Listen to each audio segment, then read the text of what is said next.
सारथी नेते का नाहीत हा प्रश्न तुम्ही मला विचारून काय फायदा आहे साहेब? नाही, एक निरीक्षण त्रयस्थ व्यक्ती म्हणून काही नाही, मी त्रयस्थ व्यक्ती नाहीये, मी भारतीय जनता ठीक आहे. पक्षाचा राज्य प्रवक्ता आहे. ठीक आहे, आपल्याला खूप खूप धन्यवाद. आपण या नव्या निकालाचं सुद्धा विश्लेषण केलं, आमच्यासोबत थांबला त्यासाठी खूप खूप आभार.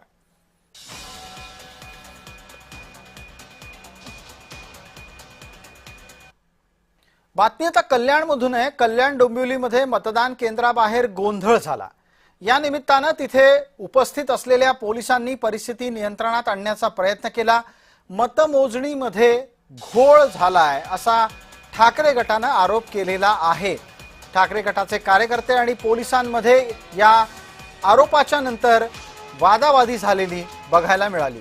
कल्याण डोंबिवली महानगरपालिकेमध्ये डोंबिवली पूर्वेकडील पाटकर शाळा इथं मतमोजणी केंद्र उभारण्यात आलं होतं.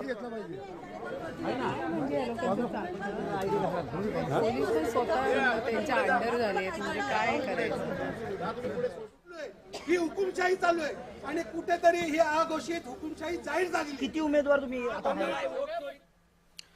दरम्यान मुंबई आणि